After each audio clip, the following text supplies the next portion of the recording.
So this is Breakout session number 4, and we're focusing on managing PPH at C-section. What do we know and what needs to be done? My name is Dr. Agustino Hela, and I'll be the facilitator. And I have a pleasure today to introduce to you two of our great speakers who will be facilitating the session. We have Professor Ari Kumarasamy, who is the director of the Tommy's National Center for Miscarriage Research based at the University of Birmingham, and the director of the WHO Collaborating Center for Global Women Health at the University of Birmingham. His research includes numerous multi-center studies on, including the Champion trial and the new E-Motive trial on management of PPH. We also have Dr. John Varral, who is the JPIGO's Global Director for Safe Surgery. He is an OBGYN with over 20 years of clinical and surgical experience working in diverse settings in over 15 countries. And he has particular interest in preventing and managing PPH at C-section. So we'll have a presentation, and then at the end, there will be a session for Q&A, and you can type in your questions at the Q&A function below the screen. There is also a possibility of a French translation, so you can switch the translation to French if you prefer. So now I would like to welcome Professor Ari to start, and then John later on to continue with the topic. Welcome, Professor Ari. Thank you, Agustino. Thank you for giving us the opportunity to discuss management of postpartum hemorrhage at cesarean section.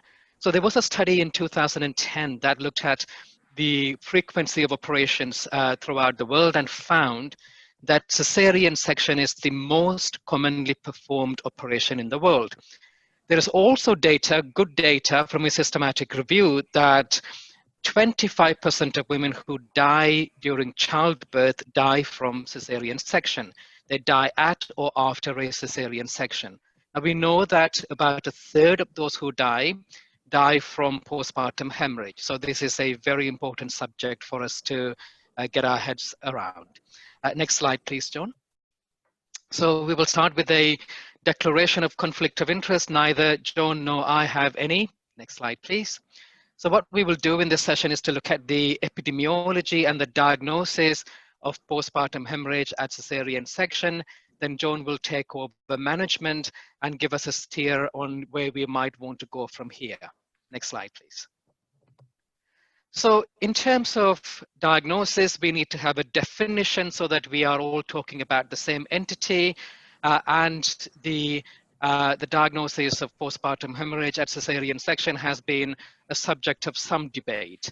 Now, the standard definition of postpartum hemorrhage is, of course, to define it as blood loss more than 500 mils. But then that may not be appropriate in the context of cesarean section, and we will see why that may be the case in a moment. Many use the threshold of 1,000 mils as the definition for threshold for postpartum hemorrhage. The Australian College of Obstetricians, they use 750. But before we move on to kind of, defining what's abnormal, we do need to look at what is normal, and we will do that in a minute.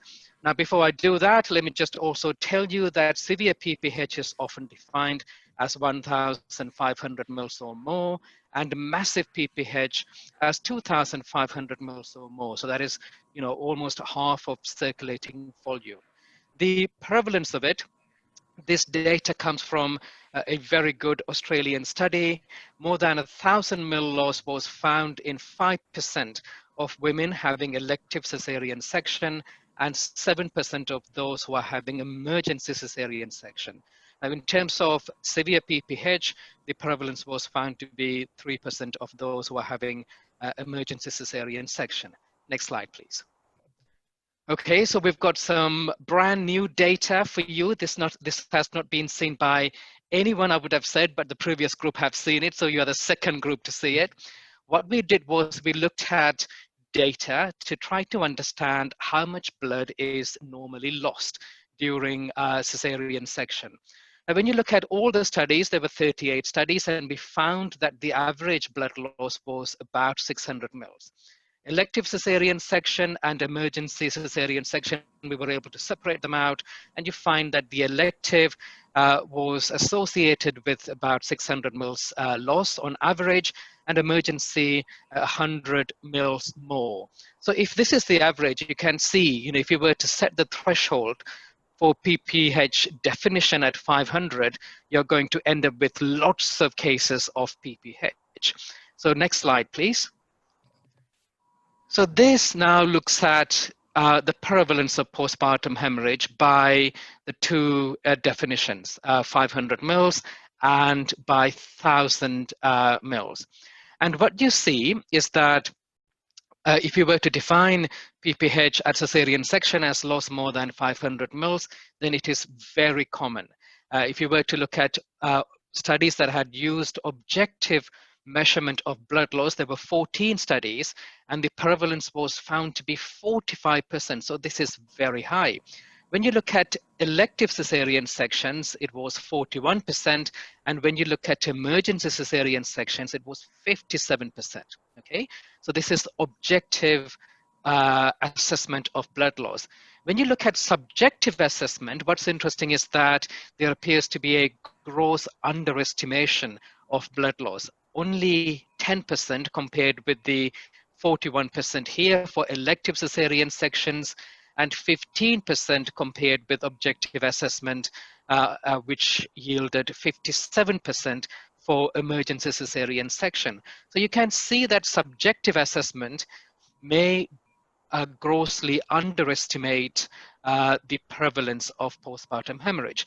Now, when you define it as 1,000 or more mils of blood loss, then on average you find that a 5 to 7% prevalence, slightly higher for emergency cesarean section, as you would expect. So that's good data on prevalence that we've been able to put together, and you are one of the few first people to see this. Next slide, please. Okay, so we have this problem which is prevalent, but does it kill women? So my colleagues Soha and Shakila had looked at this, and they published this systematic review in the Lancet last year. They put together the data from nearly 200 studies from 67 low and middle income countries. And what they found was that the commonest indications for cesarean section were delay in progress of labor or a history of previous cesarean section. And they found that the mortality rate across the board, across all countries, was 8 per 1,000 procedures. But the heaviest burden was borne out by sub-Saharan Africa, where it was 11 per 1,000 procedures. They also found that emergency cesarean section was associated with twice as many deaths compared with elective cesarean section, and women who had cesarean section in advanced labor at full dilatation, they had 12 times the risk of mortality compared with those who had it at another stage in labor. Next slide, please. So why are these women dying? So the main cause is postpartum hemorrhage. 32% of the deaths during cesarean section were associated with postpartum hemorrhage, 19% with preeclampsia, and 22% with sepsis. So if you're going to address problems around cesarean section, these are the three conditions to be mindful of. Next slide, please. And so what are the causes of postpartum hemorrhage? So the traditional way of looking at it, using the 2 and the 4 T's does apply here. So we can have problems with the tone of the uterus, particularly if the labor was prolonged, or if there was an over-distended uterus, for example, multiple pregnancy. There can be issues with abnormal placentation, so placenta previa, abruption, and so on. There can be trauma, particularly with impacted head, particularly with second stage cesarean section. And the trauma can be laceration laterally into the uterine vessels, for example, or vertically down into the lower segment. There can be problems with coagulation, clotting, so abruption and preeclampsia can be associated with that. Now, in addition to these causes, we can also think about risk factors that would increase the risk of having complications from cesarean section. So these would include preterm birth, obesity, fibroids, and needing or having general anesthesia. Next slide, please. So how do we diagnose postpartum hemorrhage at cesarean section? I think there is a need to make a distinction as to whether you are trying to diagnose this in the intraoperative phase or in the postoperative phase. Intraoperatively, the problem might be more to do with trauma, for example. Postoperatively, it could be atony, for example. And the methods that you might use for diagnosing could also vary.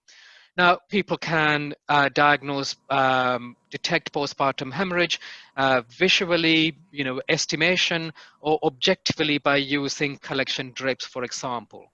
Or you could look at physiological variables, and if there are alterations there, that could point you towards a diagnosis of postpartum hemorrhage. But what we can say is that visual estimation is likely to be very inaccurate to the point that it is probably not going to be very helpful. So I think we need to perhaps start to think about moving in a more standardized, objective ways of measuring blood loss, and that being the trigger for some kind of action, in terms of how you would manage. So talking of management, I will hand over to Joan to guide us through that. Great, thanks. Thank you so much, Ari. And so now I'm going to talk a little bit more about the management and also about some of the prevention. And this is just to kind of frame it that we're still developing the appropriate algorithms for managing hemorrhage during and after cesarean section. And this is just an example of one that's been developed by Sue Falkus that looks at leading at cesarean section. I'm not going into great detail for each of these areas, but just use it as a framework. And in the subsequent slides, I'm going to go into some detail around some of the aspects for consideration as you're developing an algorithm. So one of those is around the importance of the anticipation and early recognition of hemorrhage. As Ari was talking about, one of the challenges we have is the accurate diagnosis of PPH. And we know that, as you pointed out, that the subjective method often underestimates that. And the risk with the underestimation is that you can slip into into the massive PPH category without realizing it. And as this graphic shows, your chances for recovery diminish, as the blood loss goes up. So I think one of the areas for research is around that, the more accurate detection and measurement of blood loss at the time of cesarean section to trigger that important action. So for prevention of PPH, so some of these elements are similar to what we talk about for vaginal birth, but certainly it's the use of uterotonics at cesarean section. The common recommendation is the use of oxytocin, 10 IU, either IM or IV. If you have an IV, you might as well just use the IV, and generally it can be as simple as putting 20 units in a liter of normal saline and running in 500s quickly. And so that's your 10 units. Then you continue that infusion for the ongoing uterotonic benefit. Then there's the combination of ergometrin and oxytocin, as long as there's no hypertensive or cardiovascular concerns. We talked yesterday a bit about carbetocin, heat stable carbetocin, and that's a promising area, especially where the quality of oxytocin is a concern. We know that it is more effective than oxytocin, so that's a consideration for, depending on the context, for inclusion in an algorithm. The other interesting area is really, is there a role for prophylactic TXA? We know that there is a recommendation for TXA for treatment of PPH, but there are some studies that are looking at TXA either for all cesarean sections or for those who are at high risk. And so at high risk is, for example, women with antepartum hemorrhage or with abnormal placentation like placenta previa, or placenta creator, we know are very high risk for hemorrhage. And we know that with the use of TXA, that you have markedly reduced blood loss, massive hemorrhage, transfusion requirements, and additional uterotonics. So certainly an interesting area for further research and consideration for an algorithm. So the surgical management of PPH at CS, and I'll talk a little bit more about the medical treatment, because the evidence for the medical management tends to have higher quality evidence than we have for surgical management. And we'll talk about the surgical management for when the medical management for uterine atony fails. But as when Ari was talking about the 4 T's, one of the common T at cesarean section is trauma. So ruptured uterus or abnormal placentation, and there certainly uterotonics aren't going to work, and some of the suture techniques that I described later are not going to work in those situations. So it's understanding the cause and directing your management to that. So this graphic just breaks down the algorithm when we start talking about uterine atony at cesarean section. And the first step is to assess and resuscitate. So looking at vital signs, accurate measurement of blood loss, IV fluid resuscitation, blood transfusion as needed. Then the medical treatment is the additional uterotonic. So whether that's additional oxytocin infusion, or adding ergometrin according to the patient's condition or risk factors, or misoprostol as an additional uterotonic. If TXA has not been given prophylactically, then given TXA has been shown to decrease the risk of ongoing PPH. And then uterine massage or bimanual compression. And then making an early decision for surgical management. And the surgical management, and this list kind of goes from the easiest to use with the least amount of complications through to the higher risk of complications. And I'll talk a little bit more about the uterine compression sutures, like the B-Lynch, which is really promising because of its ease of use and its effectiveness. And then there's the uterine devascularization. Stepwise devascularization, starting with the uterovarian artery, the uterine artery, and then hypogastric artery ligation, which tends to be a bit more difficult, especially in non-specialist hands. And then hysterectomy, which is really more of a last resort or a salvage method because of the technical difficulties, especially at cesarean section, and the risk of complications with that. And if you're doing a hysterectomy, then doing a subtotal hysterectomy is the recommendation. So the keys to successful surgical management, quickly just outline these. So anticipation, we talked about early identification and management according to the cause, using the cesarean section adapted WHO surgical safety checklist, I think is really important. It's what we've used in our programs, and we know that, and we show that you can decrease perioperative complications and deaths by 30 to 50% with use of the checklist. I think it's really important is some of these non-technical skills. So situational awareness in the operating theater, teamwork and communication. And we've shown that these non-technical skills are really essential for team performance and improved outcomes. And so that's something that we build into our Chicago Safe Surgery programs, is that focus on these non-technical skills in a team-based approach.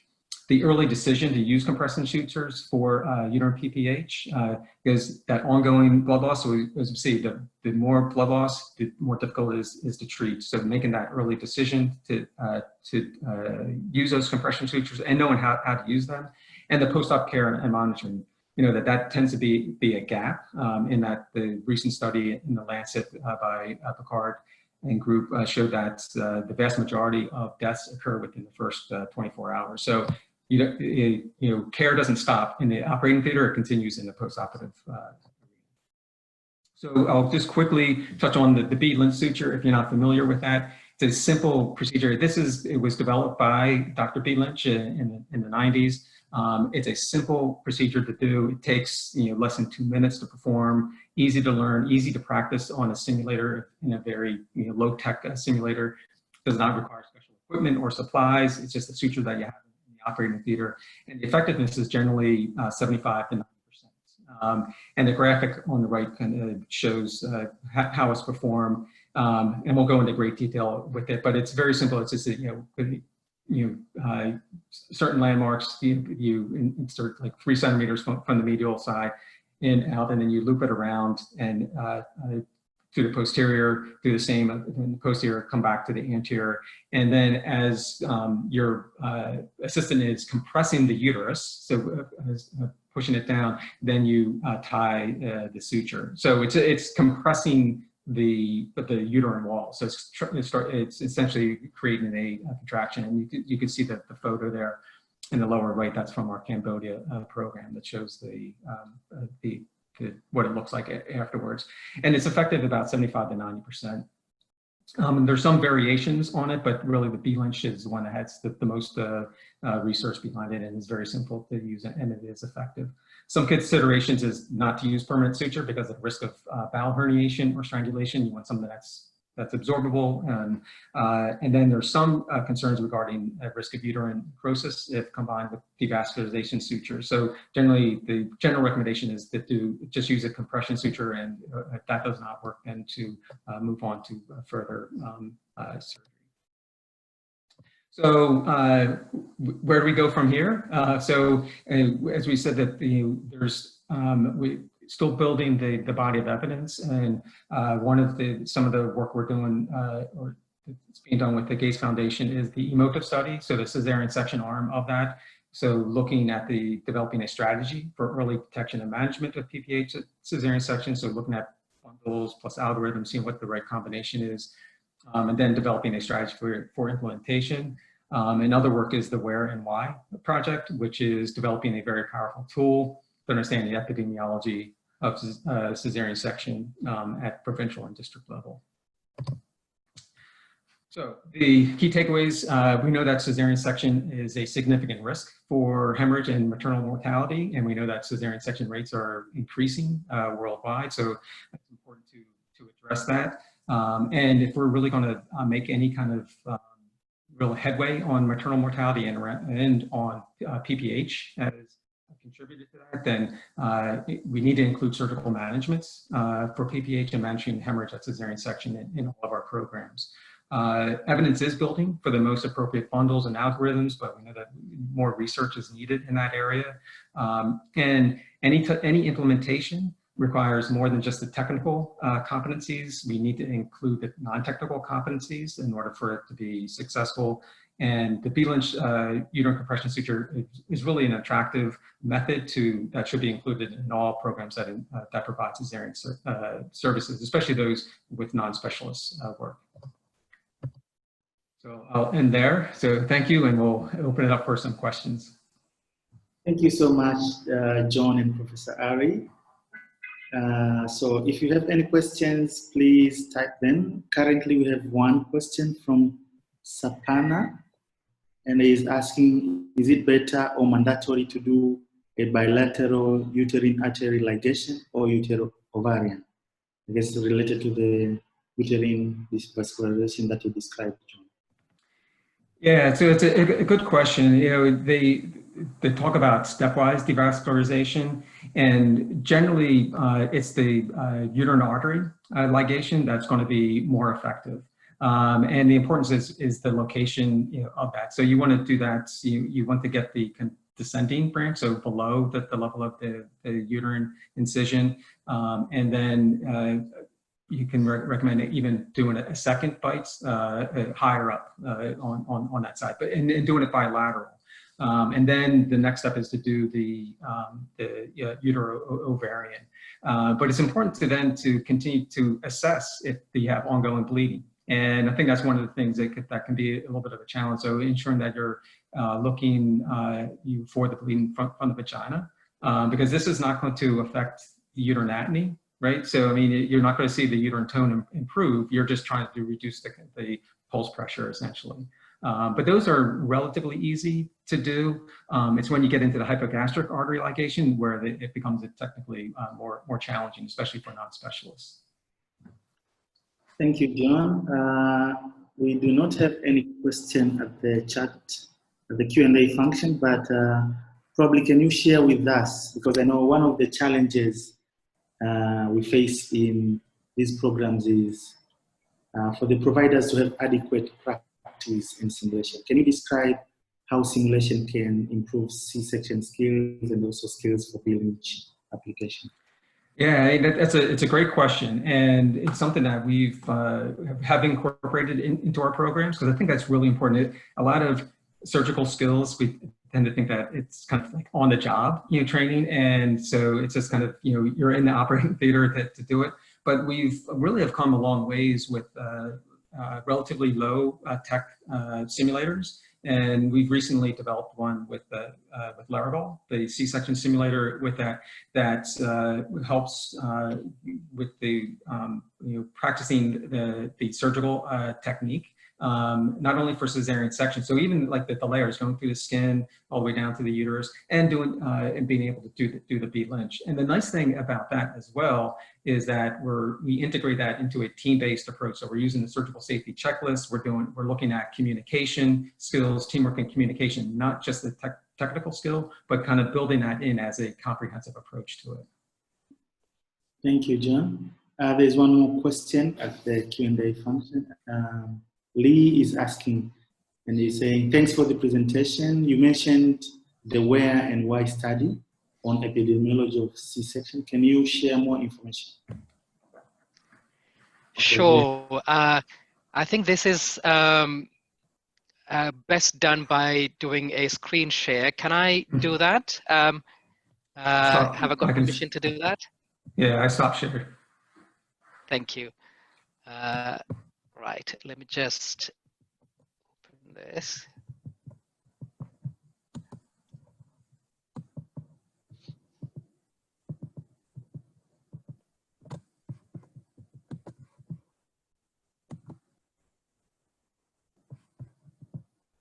Okay. Screen share.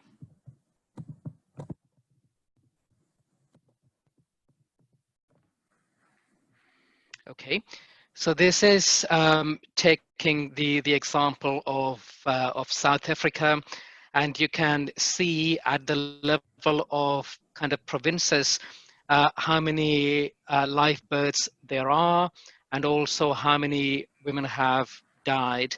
This is mortality from cesarean section. Now we can actually break it down.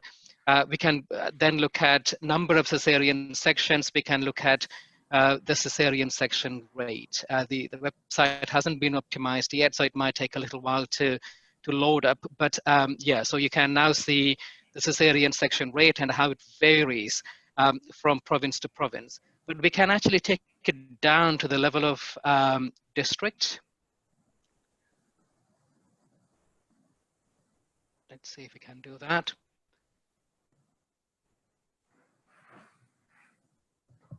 Okay, so this is now cesarean section at the district level in South Africa. And similarly, we can provide the MMR. So this is actually cesarean section related deaths at the level of district.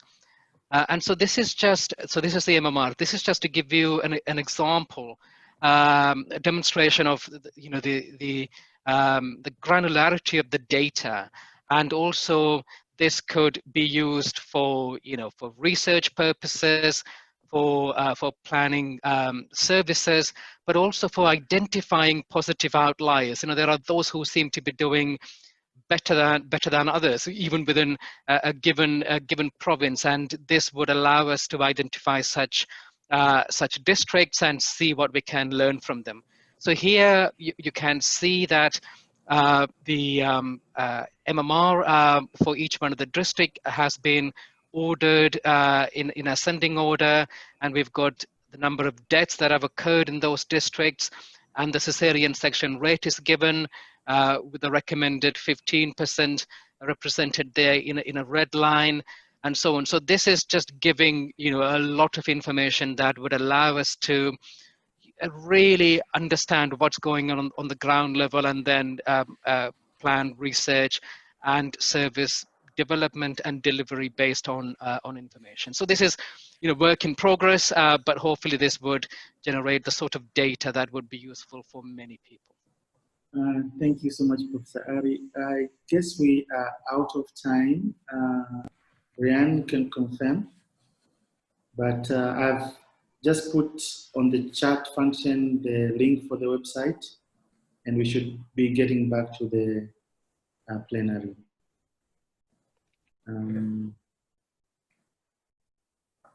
Great. Well, thanks everyone. It was a pleasure. And the participants for the